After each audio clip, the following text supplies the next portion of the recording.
In terms of the PGG, the Partnership for Good Governance, how has the Council of Europe developed and indeed implemented the PGG in relation to the EU's 2020 deliverables? Yes. We work, of course, in the framework of the Partnership for Good Governance, the PGG, with a number of Council of Europe member states, first of all. Out of the 6 member states that benefit from the PGG, 5 are member states, and 1, Belarus, is not a member state yet, I would say. But nonetheless, it is a state that is bound by some Council of Europe treaties. We have developed the project based on the Council of Europe standards that bound these states and on the basis of the European Union priorities for cooperation. We target, above all, the reform of the judiciary, but not only, but mainly the reform of the judiciary, making the judiciary more performant, independent, impartial, accessible to the citizens, and we use a number of tools for that. We have some specific objectives. For instance, just to give some examples, using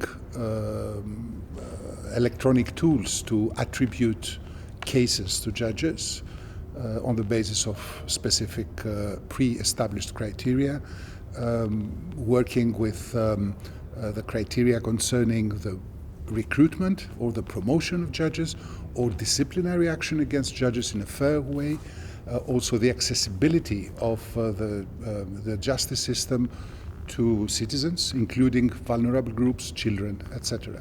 And all this has to do with the creation of a relation of trust between the institutions and the citizen, and from this perspective it contributes a lot to good governance and to democratic security. Now, you talk about the PGG and judicial reforms. How does the PGG contribute to judicial reforms that are actually in place? We work mainly on the basis of the results of the monitoring procedures of the Council of Europe, which identify shortcomings in the justice systems of our member states, these member states that are beneficiary of the PGG. And from this perspective, we try to first to address legislative shortcomings, and we work on the basis of amendments to laws, or perhaps sometimes rather exceptionally, but drafting new instruments, new laws, but also in the implementation of these laws.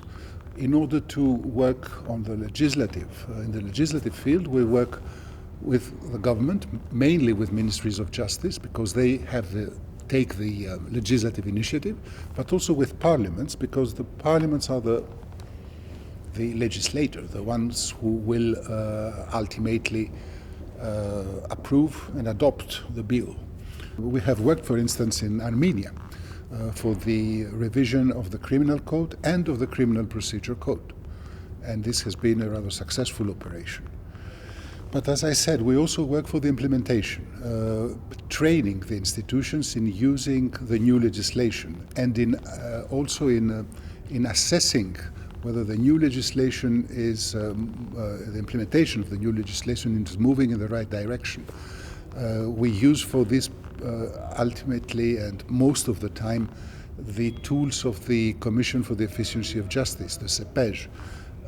These tools have been developed and have been used by many of our member states, and we advise the judicial authorities in member states on how to use them and how best to exploit their results. We did that, for instance, in Azerbaijan, and it has proved a very good operation. We also help member states in doing an analysis. The Georgian Supreme Court has, for instance, made, on the basis of the PGG, a very thorough analysis of the results of judgments in Georgia concerning the fairness of trial in Georgia, and also some other aspects like the fight against ill-treatment and impunity. And these results have been instrumental in providing new legislation and new approach to these problems by the judiciary. And this has been welcomed also by the Committee of Ministers of the Council of Europe when supervising actually the execution of some judgments against Georgia. But there are also plenty of other examples. We have trained lawyers, for instance, in Moldova in the implementation of the European Convention of Human Rights. We have the same in Ukraine, where we have developed legislation and institutions that need to deal with, that are supposed to deal with fighting impunity, fighting ill treatment. There is a link between the European Convention of Human Rights and good governance, actually. The more you implement human rights, the better you serve good governance. How does the Council of Europe work in practice under the PGG to achieve the results that you've been speaking about?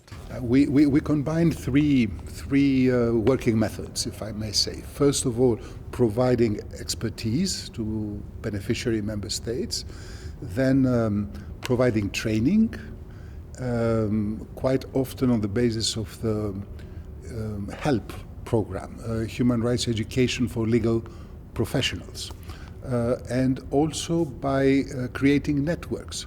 I think this last aspect is quite important because actually we bring in contact member states that have more or less the same problem, and they can learn from each other's experience, positive experience, but also lessons learned from failures. This is equally important. I think that this is the key of the success of the PGG action of the Council of Europe. Now, in terms of COVID-19, the pandemic that has affected more than 180 countries around the world, how has that affected the implementation of the PGG in the 5 countries that we're talking about? It has.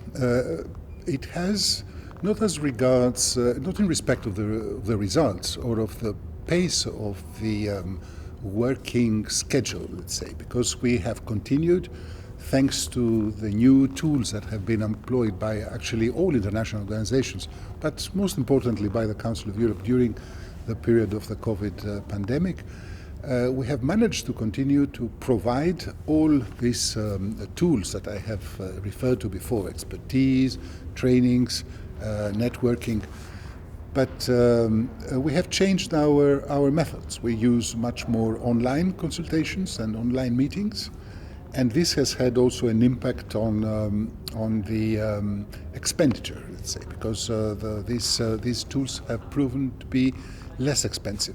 Sometimes the outreach of our activities has been wider than what we have expected. In some cases, we have had hundreds or thousands of people participating, which would have not been possible in a room. What do countries need to do now in terms of future cooperation? Because we're on to PGG2 now, the second phase. Yes, implementation will be the key issue. Of course, though, we can still work on the legislation. Legislation and the legal framework is absolutely essential because you cannot achieve the reforms that we want without the legislative framework. But it is not sufficient. You also have to implement effectively and rightly the new laws that are adopted. And this is important, in particular in areas like, for instance, criminal law, the fight against corruption, the fight against money laundering. What we need to see is not only that the laws are there and that we can tick the box, but also that effective prosecutions for corruption, for money laundering, effective seizure of assets of crime takes place. And I think that this is the challenge.